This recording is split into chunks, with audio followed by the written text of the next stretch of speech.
Era muy especial, un saludo con mucho afecto a todas y ustedes presentes acá en esta jornada de debate y discusión. Decía siempre, personas como el Negro Villafaña, como Carlos Lanz, la importancia de la ubicación y el análisis situacional. Ubicarnos en el momento y en el espacio donde estamos. Estamos hablando en este momento de un encuentro, de un diálogo de civilizaciones, una experiencia, una iniciativa entre los gobiernos de la República Popular de China y el gobierno de la República Bolivariana de Venezuela, y no podemos no ubicarnos en el tiempo y en el espacio que nos encontramos. Nos encontramos en un momento crucial desde el punto de vista de la historia de la humanidad. Un momento donde es indispensable la construcción de la paz. En este momento han cesado las bombas, pero aún no se ha conseguido la paz. Aún lo que corresponde a la autodeterminación, lo que corresponde a la justicia con el pueblo palestino es una tarea pendiente en función de conseguir la paz en el mundo, la paz en nuestros hemisferios.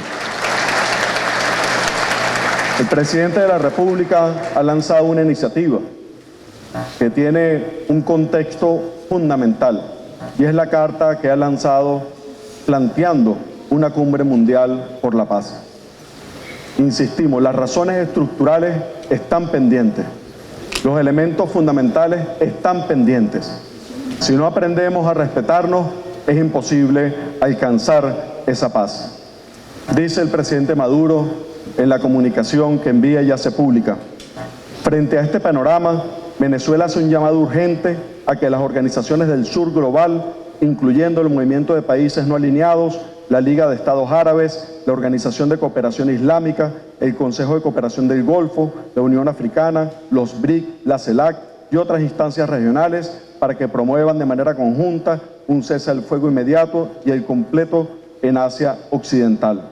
Dice el presidente, la convocatoria de una cumbre por la paz y contra la guerra para enfrentar el peligro creciente de un conflicto que podría restar dimensiones desproporcionadas. La creación de una zona libre de armas nucleares en Asia Occidental y exigir al Consejo de Seguridad un mecanismo inmediato de desarme nuclear en Israel. Nunca más pertinente estas tareas y este planteamiento del presidente de la República.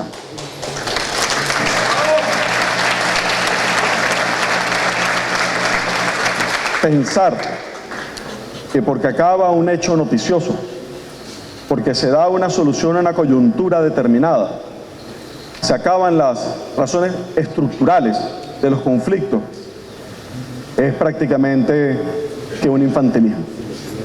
Es prácticamente que eludir el tema de fondo que estamos concibiendo. Si no hay un nuevo esquema desde el punto de vista del ordenamiento internacional, si cada uno de nuestros países, como es parte de esta iniciativa, no promueve esa geopolítica de paz, sencillamente el desarrollo de cada uno de nuestros países va a tener serias dificultades para poder ser enfrentado y poder ser llevado adelante. ¿Cuál es la autodeterminación de cada uno de los pueblos? La autodeterminación es la guerra comercial. ¿Existe la posibilidad del respeto con que a China le declaren una guerra arancelaria? ¿Existe la posibilidad del respeto? ¿Existe la posibilidad del respeto a nuestro país en su derecho soberano a decidir tener una constitución y tener un plan de desarrollo y decidir que nuestro pueblo tiene el derecho a existir? Y que a partir de tener el derecho a existir se le decrete una guerra. ¿O qué ha significado estos años en función de esa guerra? Pues bien, el desarrollo precedente desde el punto de vista de esto, que es una reivindicación histórica, que es nuestro plan de la patria de la 7T, el desarrollo histórico precedente tiene que ver mucho con la autodeterminación de cada uno de nuestros pueblos. Y ese es un principio fundamental. Pedir la paz, pedir la autodeterminación es prácticamente un tema existencial hoy en nuestro planeta. En los años precedentes, a Venezuela se le ha buscado eliminar como nación. Y eso es el contexto inmediato al plan de desarrollo que tenemos en este momento.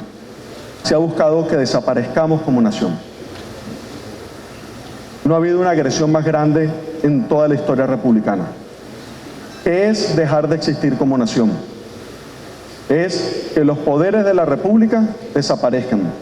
¿O qué fue lo que pasó en la Asamblea Nacional cuando se buscó disolver la Asamblea Nacional? ¿O qué fue designar un presidente paralelo? ¿O qué es un tribunal en el exilio? ¿O qué es desconocer el poder electoral? Eso es acabar y desgajar las instituciones de la República. Pero además, cuando se procura pretender arrodillar a un pueblo a partir de la vejación y a partir de la afectación de las condiciones materiales, es buscar fragmentar el ideario y el imaginario de nación. Buscar una guerra civil en el año 2014 es buscar fracturar la nación. Buscar generar una confrontación de los países de América Latina contra Venezuela, malponer a Venezuela en la región con la operación Tenaza del año 2015, es buscar afectar la integralidad de la nación. Agarrar y aniquilar la moneda venezolana, vendiendo los bolívares por paquete, por peso, en Cúcuta, es afectar la integralidad de la nación. Es decir, compañeras y compañeros, que a lo que hemos asistido en todos estos años no es cualquier cosa. Lo que se ha buscado es erradicar el pensamiento bolivariano de nuestra América y erradicar el chavismo de Venezuela.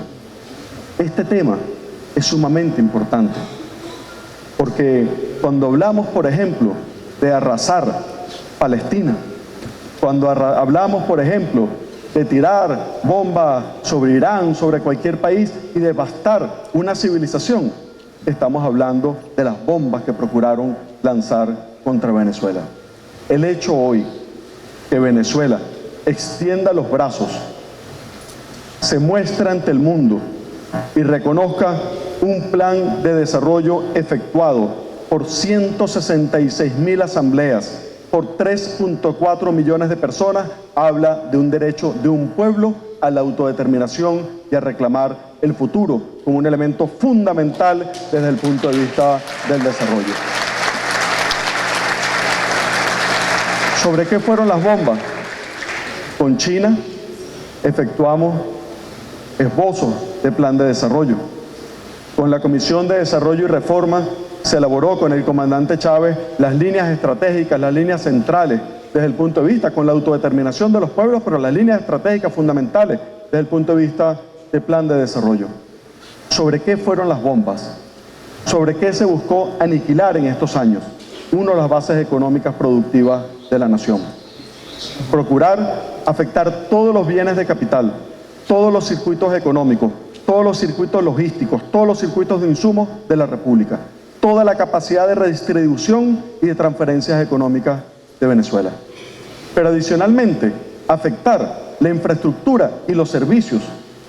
Pero adicionalmente, afectar el recurso humano, lo que corresponde al cuerpo de la nación, que tiene que ver con los seres humanos. Es decir, que cuando se procuró disolver a la República, no era simplemente desconocer una asamblea, era acabar, devastar absolutamente todo lo que está concebido. Y adicionalmente, nosotros tenemos unas tareas pendientes desde el punto de vista del desarrollo de nuestro país. Es por eso que el plan de la 7T es tan importante. El plan de la 7T se constituye ante una intención de disolvernos como república. El plan de la 7T procura ser los grandes consensos unificadores de la nación. Si nos trataron de disolver como nación, pues propongamos no la defensa del uno o el otro, no la defensa de una posición política o otra posición política, sino lo que nos unifica, los valores superiores como república. ¿Quién puede dudar que tenemos que tener un punto de encuentro para desarrollar la economía económica productiva? ¿Quién puede dudarlo en su sano juicio? Solamente pueden dudarlo quienes piden sanciones contra Venezuela. Pero el resto, hay un consenso en definir cómo hacemos un aparato económico productivo distinto. Y ese aparato económico productivo distinto tiene que ver, uno, con asumir el desafío, de una vez por todas, de dejar de ser monoproductores y diversificar el aparato económico productivo del país. Es por eso, Rodolfo, que el presidente ha venido adaptando los motores de la agenda económica bolivariana y ahora concentra fuego en 13 motores de la agenda económica bolivariana. Esos 13 motores que suponen un desafío para la nación. ¿Cómo es la territorialidad de Venezuela? ¿De dónde viene nuestra territorialidad?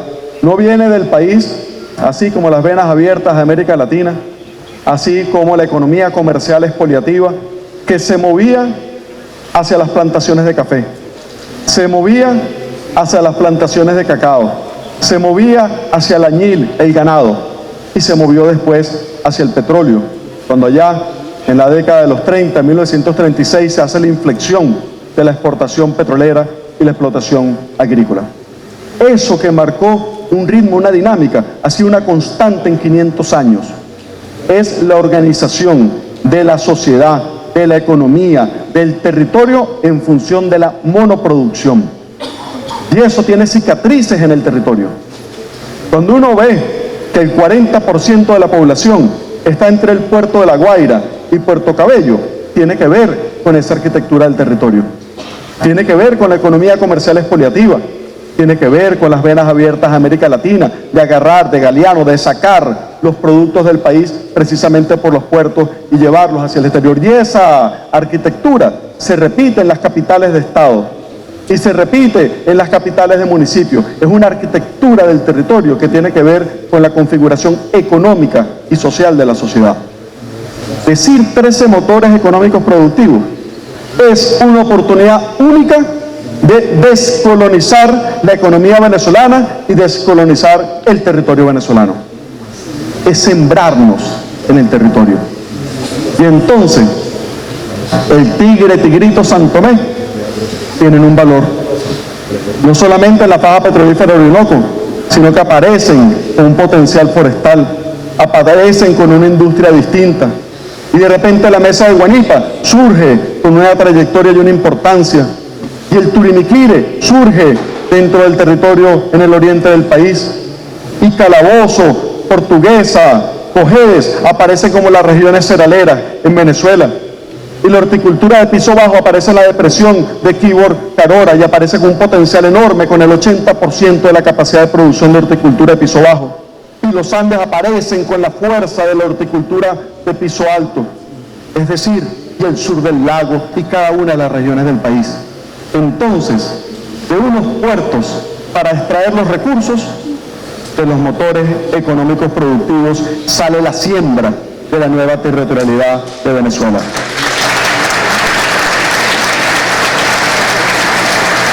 Por eso, la primera transformación tiene una importancia tan estratégica. Es hacer una alquimia, hacer una transformación de fondo, pero además un elemento que no es menor, que es pasar de la mentalidad del rentismo petrolero a la mentalidad del trabajo. Y entonces la economía se casa con la cultura y asume una nueva forma de existir en función civilizatoria, en función de una nueva sociedad. Cuando agarramos y nos montamos sobre la segunda T y decimos el derecho a la ciudad, ¿quién puede dudar del derecho a tener una ciudad distinta? Pero no es una cuestión maniquea, no es una cuestión simplista de un espacio público perdido en un centro comercial. Estamos hablando del derecho a democratizar la renta de la tierra dentro de las ciudades, a generar unas dinámicas distintas desde el punto de vista de los usos del suelo, en tener una nueva especialización económica de las ciudades. Hoy no vamos a tener una nueva especialización económica de las ciudades, no vamos a tener nuevas dinámicas. Vamos a seguir en el modelo donde Caricuao es parte de dormitorio, La Yaguara es un componente industrial y entonces están focalizados así la segregación económica y social en el espacio. Lo asumimos. ¿Cómo es la construcción de ciudades socialistas? ¿Cómo es el soñar el futuro de una ciudad completamente distinta? Y entonces además los servicios, el equipamiento, la infraestructura no solamente suponen recuperar lo que se afectó en la guerra, sino que generar lo nuevo que tenemos que tener para el futuro enorme que se merece nuestro país y que va a tener Venezuela. Entonces ahí en la segunda T aparecen, por ejemplo, cosas como esta. Aparece la electricidad, donde China nos ha ayudado. Aparecen los temas del agua, aparecen los temas de los servicios públicos, pero aparece la vivienda. Y la vivienda entonces es la vivienda y el hábitat. Y aparece el transporte, no como ingeniería civil, sino que aparece el transporte en el concepto de los usos integrados del suelo y el transporte, que es un concepto revolucionario planteado en la ley constitucional del Plan de la Patria, donde importa la obra de ingeniería que hace para el transporte, pero importan también los usos del suelo que se dan y la manera en que se desarrolla la ciudad. No son cosas por separado, no es la mediocridad, ni es la mentira de agarrar y decir que tú promueves el derecho a la ciudad, y entonces lo que terminas haciendo es dando permisos de construcción de centros comerciales y que posteriormente el Estado-Nación tenga que dar los servicios públicos para eso, donde una municipalidad se enriquece. Esa es la trascendencia que tiene, con una visión integral. Entonces el derecho a la ciudad es la segunda de las transformaciones. La tercera es la seguridad y la defensa, pero además nos lleva a un tema donde sabemos que China tiene sus experiencias propias desde el punto de vista de desarrollo de la integralidad territorial. El Esequibo es venezolano, es de Venezuela, es parte de la integralidad de nuestro territorio. Y entonces, además, ante la visión internacional que pretendieron disolver nuestras Fuerzas Armadas, que pretendieron convertirlas en nuestra América en policías, que pretendieron existir, que no existieran la defensa de los territorios, que no existiera la defensa de las naciones, nosotros decimos que tenemos una unión cívico, policial, militar, popular y que forma parte de una nueva doctrina para el desarrollo integral de la defensa de la nación. Y luego, lo social no es el gasto social. Lo social no es esa expresión chocante de la década de los 90, del gasto o del ajuste con rostro humano, para decir que se podía el neoliberalismo, pero con un poquitico más de anestesia, sino que para nosotros la cuarta T tiene que ver con el desarrollo de la suprema felicidad. Es la protección y el desarrollo humano. Es, aprendiendo de la experiencia china, es parte enorme del trabajo que se ha tenido, cómo se hizo para enfrentar las situaciones de los nichos de pobreza. La experiencia china ha inspirado parte de nuestro sistema de misiones y grandes misiones. Es enfrentar la situación de pobreza, es constituir un moderno sistema educativo, es constituir adicionalmente un desarrollo del sistema de salud, pero fundamentalmente reconocer la diversidad cultural de nuestro país, es reconocernos como revolución profundamente feminista, indigenista, afrodescendiente y profundamente popular. Y eso nos abre las compuertas a la quinta gran transformación, que tiene que ver con la transformación política desde el punto de vista del Estado. Y ahí la revolución bolivariana se podrá ver, entender, comprender que después de una guerra tan larga no es para morir en la orilla. Nosotros no venimos a un ejercicio socialdemócrata del poder, venimos a una transformación profunda del Estado venezolano a partir del poder popular.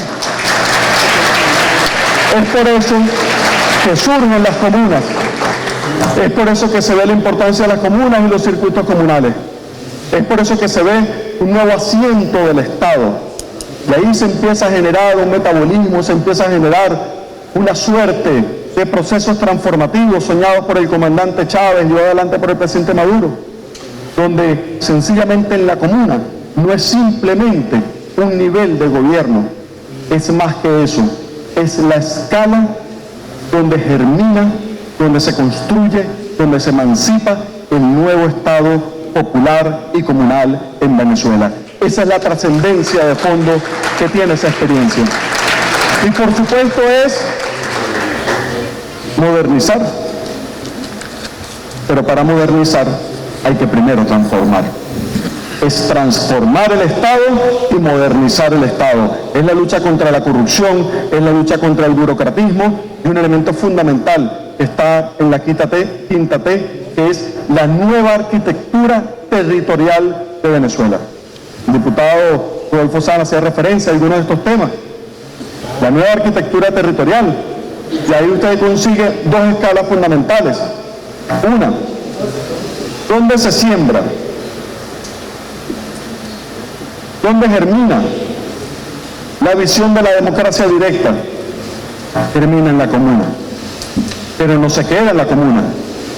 Si los ministerios no pasamos a ser del poder popular y a tener la esencia de las comunas, no somos instancias transformadoras del Estado venezolano. Cuando decimos comunas, para que permee absolutamente toda la estructura, no es simplemente para que se quede ahí tranquilito en la escala comunal. Pero un segundo componente en la dimensión territorial tiene una importancia enorme y tiene que ver con las subregiones, la escala subregional. Las subregiones pasan a ser los tensores del territorio, la manera en que se va a generar los nuevos esquemas, las nuevas centralidades de desarrollo en nuestro país. Y esas nuevas centralidades van a armar el árbol de la infraestructura, del sistema de movimiento, de la dinámica urbano-regional. ¿Qué tanto tiene que decir la inmensa China de su dinámica urbano-regional y constituir una nueva territorialidad en Venezuela? Pues bien, los tensores están vinculados con esta dinámica. Posteriormente, la sexta T, que no es una consigna, no es un juego de palabras, no es algo para que se quede quieto alguien con un parámetro cualquiera. El ecosocialismo es una doctrina de vida, es parte fundamental del pensamiento socialista. Y cuando decimos ecosocialismo, ciencia y tecnología, estamos hablando de un componente liberador desde el punto de vista del desarrollo de nuestro país. No hay posibilidad alguna del desarrollo económico de Venezuela y de la independencia plena en Venezuela si no hay ciencia y tecnología soberana para el desarrollo de nuestro país. Pasa a ser el nudo crítico, un eslabón fundamental desde el punto de vista de nuestro desarrollo. Y la séptima T, lo que tiene que ver con una geopolítica de paz. Si diría nuestra querida compañera Blanca Cao, seguro, déjenselo al Instituto Simón Bolívar, déjenlo a la institucionalidad, déjenlo a la Cancillería, que ese es un problema de unos pocos. Y resulta que la geopolítica de paz es como Bolívar mirando hacia el sur. Es como después de la batalla de Carabobo, dijo, o existe un sistema mundo donde podamos insertarnos o no va a ser posible la independencia y la soberanía de nuestros países. O es con la relación con China, o es la relación con los países que nos respetan y con los que tenemos plenos vínculos, o no es posible generar un sistema mundo distinto desde el punto de vista de desarrollo. Pero ¿cuáles son las tareas concretas de esto? Es de Cancillería. ¿Dónde ha venido la agresión? ¿Hace falta un sistema logístico internacional que respete la soberanía y que no estrangule? ¿Hace falta un sistema financiero que respete y que no pretenda subyugarnos a partir del dólar? ¿Hace falta relaciones comerciales de respeto? ¿Hace falta la complementariedad económica productiva? Eso es parte fundamental de la geopolítica de paz. Es integrarnos, es la complementariedad, es complementarnos más allá de la competencia, es forjar un tejido económico productivo para la integración más que para la competencia. Y eso cambia, sin duda alguna, los parámetros desde el punto de vista del desarrollo. Nosotros tenemos unos hitos fundamentales desde el punto de vista de nuestro plan. El primero es una pregunta clara y sencilla. Si pretendieron agredirnos como república, si pretendieron disolvernos como nación, este es el antídoto para construir los 7 grandes consensos que nos unifiquen como república, que nos unifiquen como nación. Esto es una carta de navegación para todas y todos, y es el espacio de encuentro con las demás naciones del mundo. Pero adicionalmente, ¿cuáles son nuestros epicentros? ¿Cuál es nuestra potencialidad? ¿Por qué es tan importante hoy? ¿Por qué es hoy o no es? ¿Podemos existir sin diversificación económica productiva? No es posible. O nos diversificamos económicamente o no existe la revolución. Y es por eso que nos vamos a diversificar económicamente. Generar la multiplicidad de formas de ingresos y de generación de renta. Segundo punto, estamos en bono demográfico. Nuestro país está en bono demográfico. Ese es el momento único de cada nación, donde la mayor parte de la población pasa a etapa productiva. No se escoge, lo tengo en el 2050, en el 2070, lo tengo en 1972. Ahorita es el bono demográfico. Y gracias a la oposición venezolana, los primeros 10 años de bono demográfico fueron en guerra. Nosotros no tenemos tiempo que perder. El bono demográfico dura hasta el año 2042. Esa nueva diversificación económica productiva, esos nuevos motores requieren formar, organizar nuestra población para que se eduque, se forma, tenga la tecnología que vincule y case con esos factores productivos. Es decir, que no es el componente inercial que traíamos, es los nuevos motores. ¿Dónde están los del hierro, acero y aluminio? ¿Dónde están el ejército de lo forestal? ¿Dónde está el ejército de la petroquímica? ¿Dónde está el ejército del hidrocarburo? ¿Dónde está el ejército de la agroindustria? Eso nos toca formarlo. ¿Y se forma en esta etapa? ¿O sencillamente no va a haber los quiénes para esos motores económicos productivos? Y la territorialidad tiene un componente bellísimo, que es que nosotros, cuando concluya esta fase del Plan de la Patria, vamos a tener cerca del 45% de la población del país habitando en urbanismo y desarrollos de la gran misión Vivienda Venezuela. Es decir, que tenemos los nuevos tensores económicos, tenemos la población en la juventud para casarla con esos tensores económicos y tenemos el cómo generar la visión territorial desde el punto de vista de desarrollo integral de nuestro país. Así que esto que estamos hablando acá el día de hoy es un humilde aporte del pueblo de Venezuela a una discusión del mundo, a una discusión del planeta. Pero sobre todo, y especialmente, nuestro pueblo le dice a las civilizaciones, a los pueblos del mundo, un hecho fundamental, una reivindicación clave, crucial. Los pueblos tienen derecho a existir.